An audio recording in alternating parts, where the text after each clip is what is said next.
you have to buy at a reasonable price. Okay. Your purchase price matters because आपके control में सिर्फ वही है. Because your margin of safety gets decided by your price of entry. Right. तो इसीलिए हम peg ratio को मद्देनजर रखते हैं कि you cannot be buying very expensively valued portfolios because अगर थोड़ा भी earning disappointment हुआ तो वहां पे आपका reset quite painful हो जाता है. Hi, my name is Vijay Chilka. I'm Vice President with AIF PMS Expert. ये हमारी फर्म है जो क्लाइंट्स को क्यूरेटेड प्रोडक्ट्स प्रोवाइड करती है इन AIF एंड PMS प्रोडक्ट, जो कि हाई टिकट साइज प्रोडक्ट है जहाँ पे एक अच्छे रिटर्न्स जनरेट कर सकते हैं. और हमारे इस प्लेटफॉर्म पे हम अपने शो में बहुत सारे फंड मैनेजर को इंट्रोड्यूस करते हैं ताकि वो अपना एक्सपीरियंस शेयर करें और अपना जो नॉलेज है वो क्लाइंटों के साथ साझा करें ताकि हमें सही डायरेक्शन में इन्वेस्ट करने की सलाह मिल सके. So today we have mister Sameer Narayan in our show, who is head of Aditya Birla AMC, who looking after PMS and AI product. He has around 27 years of experience in Indian markets with a significant alpha generation track record. Prior to Aditya Birla, he was with Invesco Management India Private Limited, where he managed the segregated mandates in growth and value funds. Prior to Invesco, he has set up Adani Family Office in 2011. His buy-side career is with BNP Paribas in 2006, and where he advised offshore mandates. He has varied sell-side experiences with stints like SSKI, which is Sher Khan, Inam Securities and Motilal Oswal. He holds a master's in management studies from Narsi Munanji Institute in Mumbai and with a bachelor's of engineering degree with specialization of production engineering. So very good. Thank you for you sir to pleasure Vijay. So हम ये जानना चाहते हैं कि आज के तारीख में इक्विटी मार्केट में एक क्लाइंट PMS और AIF में कैसे एक सुपीरियर रिटर्न जनरेट कर सकते हैं. ओके, तो विजय जी, इनफैक्ट जैसा आपको पता है कि पिछले 3 साल में मार्केट ने अच्छे पैमाने में निवेशकों को रिटर्न दिए हैं और हमारा ऐसा मानना है कि आगे चल के भी अगर अपने ये देखें कि अगर हमको रिटर्न एक्सपेक्टेशन 15% के आसपास की रखें, जो कि अपने आप में काफ़ी एडिक्वेट है, it is quite sufficient. So one need not try and think that the returns that the market gave post-COVID in say calendar 2020 or calendar 2021, that was an exception. It wasn't the norm. So if somebody has kept a reasonable return expectation, and reasonable what I mean is a 15% plus CAGR is a very good return to have, because which means your money doubles every 6 years or 5.5 to be precise. So I think we at Aditya Birla on the PMS AIF side, we have been able to deliver to our investors a 3-year return on the multi-cap side with largely large cap of about 20% and on the small cap of about 25%. So I think the idea is that आगे भी चल के India में return अच्छे बनने की संभावना है, because इंडिया में ग्रोथ पिछले 4 साल तो अच्छी आई है. अभी लोगों को थोड़ा अंदेशा है कि लास्ट क्वार्टर में अर्निंग्स स्लाइटली कम थी, but I think people have to understand that markets have doubled earnings in the last 4 years. Obviously it came from a COVID low, so the base effect was there. But if market has done a 22% earnings CAGR, a 1 quarter or 2 quarters of maybe single digit profit growth or earnings growth is okay, because then there is a reason why in the first half of the current financial year growth has been slightly muted, because government capex थोड़ा slow हो गया था. There was a mode of conduct, we had an election, and there is a certain amount of consumer slowdown that has been experienced in pockets of certain urban and rural. But I think if you look at going forward, and markets typically value future. So अगर आप future में देखें, इस साल बारिश अच्छी हुई है, आपका खरीफ आउटपुट अच्छा है, एग्री आउटपुट बढ़ने की संभावना है, बल्कि आपकी रबी आउटपुट के लिए भी आउटलुक अच्छा है, because reservoirs are quite full. So and plus government in the next remaining part of the fiscal will try and match up the planned expenditure targets in the current budgetary estimates. So I think the outlook for earnings is quite robust, and therefore we would be actually our view is that by the time we close financial year FY25, I think earnings may not see as much downgrade as we saw post the September quarter numbers. So इसीलिए आगे चल के now the idea is that the easy money is all market has undergone a fair bit of discovery. So the easy money is all done. Okay. And now one needs to go back to old classical stock picking. कि अब क्या है कि the rising tide lifts all. That has already happened. Yeah. From say October 2020 onwards till about May June 2023. तो उसके बाद से the markets have become far more nuanced and far more differentiating. कि अच्छी कंपनी जहां ग्रोथ आती रहेगी उसका मल्टीपल सस्टेन करेगा या बढ़ सकता है, लेकिन जहां ग्रोथ थोड़ा ऊपर नीचे या वॉलेटाइल रहेगा उनको उतने पैमाने का मल्टीपल शायद न भी मिले. So therefore it's a question of selecting the right company and the stocks that you want to be, which is where we believe that at Aditya Birla we run products on the AIF and PMS platforms which are focused portfolios. Okay. हमारे 30-35 stock के portfolios होते हैं, हमारा churn कम होता है. हम क्योंकि अब taxation is a important element because PMS में since it is an individual name it is not a pass through like mutual fund, so therefore taxation is important because long term capital gains अब 12.5 हो गया है, short term 20 हो गया है. So therefore churn rates are important and at Aditya Birla हमारे सारे products में be it the flexi cap special opportunity product which is currently about 72 large cap and the select sector portfolio which is the small and mid, दोनों में समानता ये है कि हमारा churn बहुत कम है, 0.3 0.4 का churn होता है, बीटा हमारा कम है ताकि volatility कम होती है and we try and manage the risk better so that अगर आप you are not paying too much for growth. अगर आप मान लीजिए इस सोच में एक बहुत हाई ग्रोथ पोर्टफोलियो कंस्ट्रक्ट करते हैं कि भाई मैं 30% ग्रोथ टारगेट करूंगा और अगर ग्रोथ किसी भी कारण से 30 की जगह 25 डिलीवर होता है, 25 अपने आप में खराब नहीं है, लेकिन क्योंकि आपकी एक्सपेक्टेशन इतनी थी और उसके बनस्पत अगर कम आया तो आपका जो मल्टीपल बिकॉज 30% टारगेटेड ग्रोथ की कंपनी सस्ती तो मिलेगी नहीं, वो सब 50-60 मल्टीपल की होगी. तो अगर 30 की जगह 25% ग्रोथ डिलीवर हुई तो मल्टीपल 60 का 40 हो जाता है. अच्छा. तो पेन वहां आता है, suddenly you see 30% haircut. So इसीलिए हम स्टार्टिंग से ये एफर्ट रहता है कि आप बहुत ज्यादा अग्रेसिव मल्टीपल का पोर्टफोलियो न कंस्ट्रक्ट करें ताकि फिर इन्वेस्टर जर्नी और उनका रिटर्न एक्सपेक्टेशन ठीक रहता है एंड बीटा इज लेस. सो इसीलिए हम एक पोर्टफोलियो मेट्रिक ट्रैक करते हैं which is the peg ratio, कि भाई पोर्टफोलियो का फॉरवर्ड मल्टीपल क्या है और उसकी एक्सपेक्टेड अर्निंग्स ग्रोथ क्या हो सकती है. तो अगर निफ्टी का अगर आप उदाहरण लें तो निफ्टी का अगर आप अर्निंग्स ग्रोथ 12-13% एक्सपेक्टेड है और फॉरवर्ड मल्टीपल 20 का है तो रफली Nifty is coating at a peg ratio 1.5-1.6.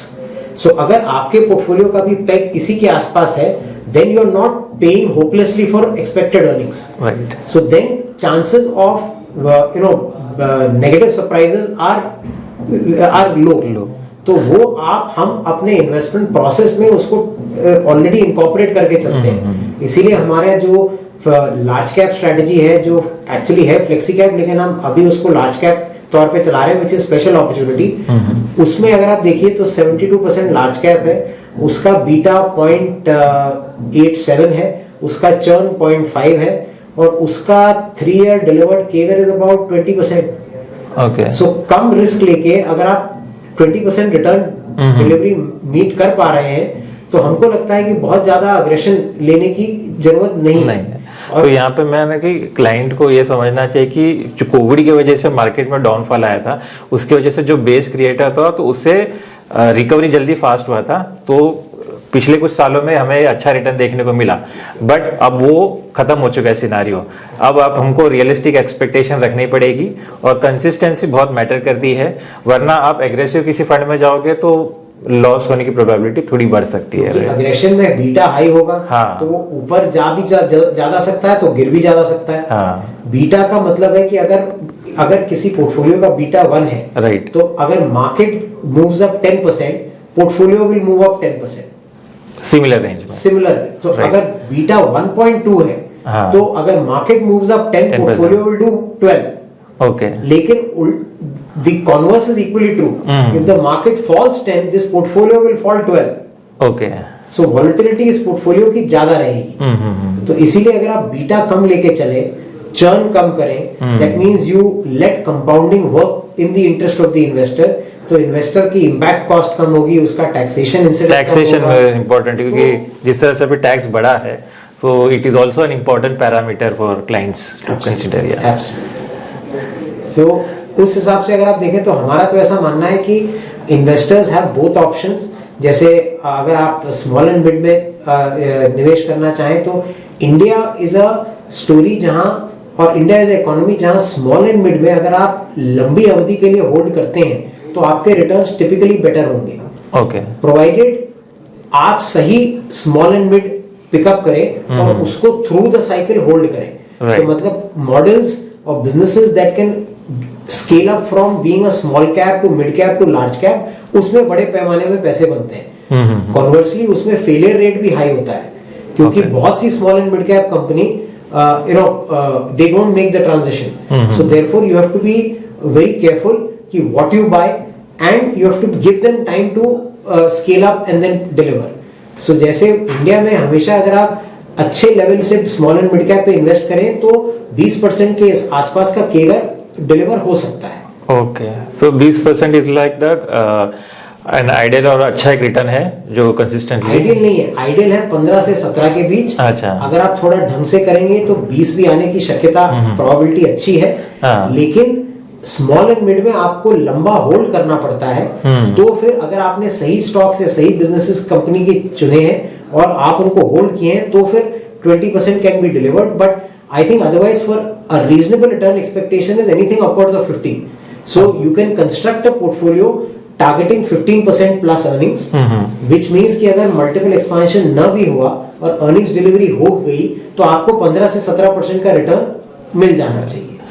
और नॉर्मल एक क्लाइंट का इन्वेस्टमेंट टाइम फ्रेम कितना होना चाहिए किसी भी प्रोडक्ट में, पीएमएस हो या एआईएफ हो?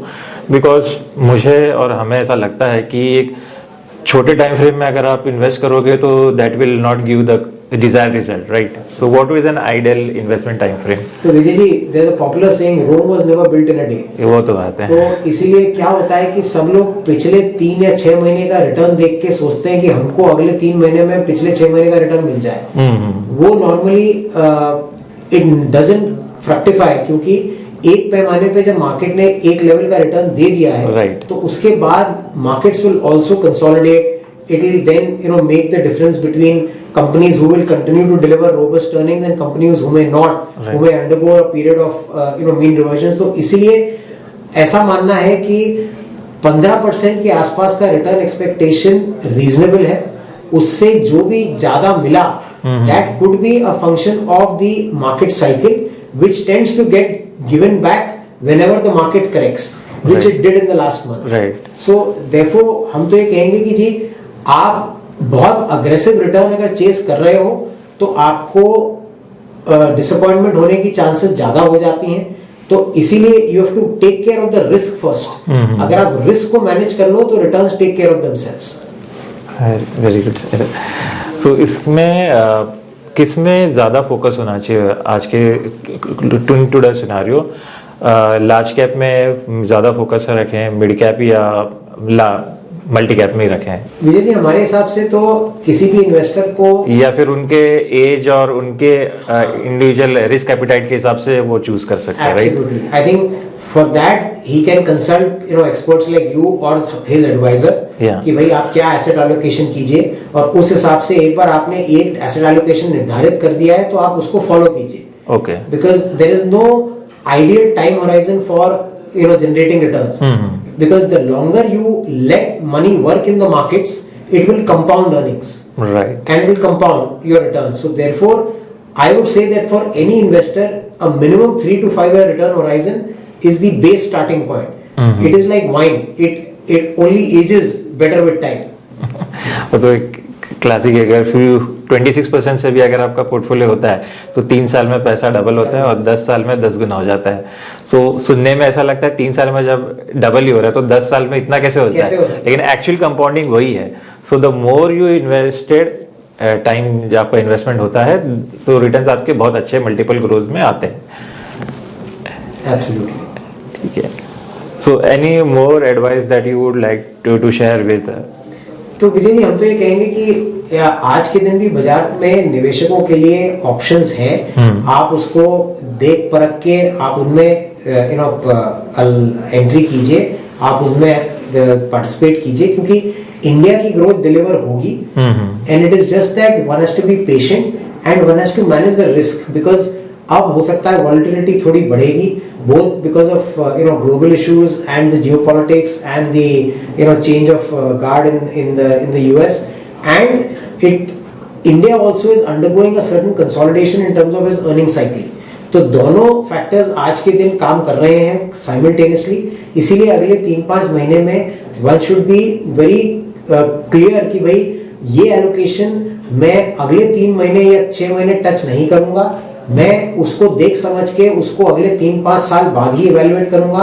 और आपके पास ऑप्शंस बहुत हैं, जैसे हमारे पास भी हमारा small and mid cap product है जिसको हम सेलेक्ट सेक्टर पोर्टफोलियो कहते हैं। उसमें भी अगर आप देखिए हमारा बीटा लेस देन 1 है despite being a small and mid cap, उसका चर्न 0.3 है और उसका पिछले साल का ट्रेलिंग रिटर्न 40% है।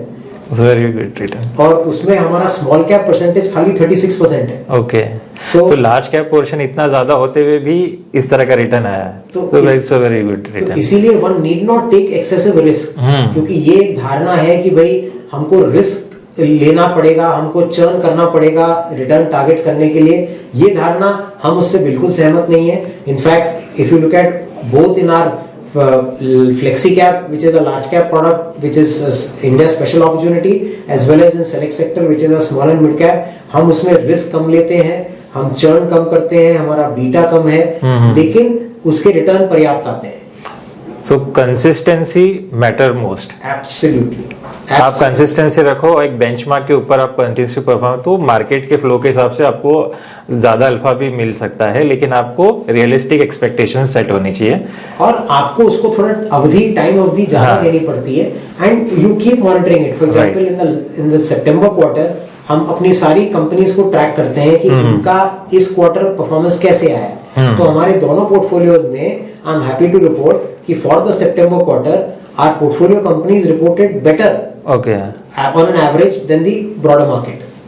So मतलब इंडिया में ग्रोथ की कोई कमी नहीं है, आप देख परख के लीजिए और उसके साथ फिर डटे रहिए। Right. So you make money by spending time in the market rather than trying to time the market. हाँ, मार्केट को टाइम नहीं करना चाहिए, मार्केट में टाइम ज्यादा निकालना चाहिए। और कंपाउंडिंग यही बोलता है कि आप जितना ज्यादा टाइम इन्वेस्टेड रहोगे आपका रिटर्न उतना ही मल्टीप्लाई होगा। ठीक है। So now talking about this, क्या हमें जैसे आपके जो भी प्रोडक्ट्स है अभी, सो उसमें स्ट्रैटेजीज स्टॉक सिलेक्शन को लेके कुछ if you can throw a light on that it would be sure. तो इसमें विजय जी मतलब हम हमारा जो फिलॉसफी है, हम हमेशा एक अच्छे धंधे को खोजते हैं जहां हम उसमें एटलीस्ट नॉमिनल जीडीपी से बेटर अर्निंग्स विजिबिलिटी देख सकें। ओके। बिकॉज नॉमिनल जीडीपी से बेटर अगर अर्निंग्स विजिबिलिटी किसी धंधे की नहीं है, उस धंधे को बाजार शायद मल्टीपल देना तुम्हारा नहीं करता। राइट। तो ऐसे बिजनेसेस को normally people market don't accord a multiple. So we focus on businesses where earnings visibility is at least 11% plus, which is the nominal GDP. Then we like to see a large opportunity canvas. Because अगर opportunity canvas large होगा तो आप उसमें आज अगर निवेश करेंगे तो आप 3-5 साल की उसकी ग्रोथ साइकिल खेल सकते हैं। Right. And then if you get a non-linear growth outcome, it is even better. Because then such businesses don't require capital to access that growth. Okay. And such businesses then typically get awarded a far richer multiple. Okay. And last leg, which is the most important, is you have to buy at a reasonable price. Okay. Your purchase price matters because आपके control में सिर्फ वही है. Because your margin of safety gets decided by your price of entry. Right. तो इसीलिए हम peg ratio को मद्देनजर रखते हैं कि you can not be buying very expensively valued portfolios, because अगर थोड़ा भी अर्निंग डिसअपॉइंटमेंट हुआ तो वहां पे आपका रीसेट क्वाइट पेनफुल हो जाता है। सो पैग रेशियो आप क्या रेंज में देखते हैं? जितना निफ्टी है उसी के आसपास होना चाहिए। ओके, सो उसमें मेन तो टू समराइज इट कि एक तो ग्रोथ होना चाहिए जो नॉर्मल जीडीपी ग्रोथ से थोड़ा अच्छा हो, बिजनेस स्केलेबल हो और without any extra capital capex add किए हुए वो स्केल अप कर सके, क्योंकि कैपेक्स ऐड करते करते करेंगे तो उसका कॉस्ट ऑफ ऑपरेशन भी बढ़ जाएगा। सो स्केलेबल होना चाहिए without high capex investment in the future years, और नेचुरल ग्रोथ हो, ये एक बेसिक हाइजीन है। सो आपका एक फंड है स्पेशल अपॉर्चुनिटी फंड जो बेसिकली एक फ्लेक्सी कैप फंड है, तो उसमें आप स्पेशल अपॉर्चुनिटी कैसे आइडेंटिफाई करते हैं? Can you just elaborate on that fund? तो पहली चीज तो जी ये स्पेशल अपॉर्चुनिटी है, ये स्पेशल सिचुएशन नहीं है, स्ट्रेस सिचुएशन नहीं है। राइट, क्योंकि नॉर्मली ये धारणा है कि अगर स्पेशल अपॉर्चुनिटी है तो स्पेशल सिचुएशन मतलब इसमें रिस्क ज्यादा होगा या स्ट्रेस सिचुएशन, तो ये वो बिल्कुल नहीं है। So it is not very high on risk, but it is looking for a good business run by a smart management in times of temporary distress due to an unknown event which has caused a large price fall. So अब अगर मैं इसको example दूं, सो जैसे last year Torrent pharma एक अच्छी भली company है, right, it was wanting to consider acquiring a larger rival which is almost 2.5 times that size. तो ये सोच के बाजार को ये डर लगा कि भाई how will it fund the acquisition, so Torrent pharma का दाम गिरा। Now Torrent pharma is a long standing well run company. Because of an unknown event which is a potential acquisition, its stock price fell. तो हमने उस time उसको ले लिया।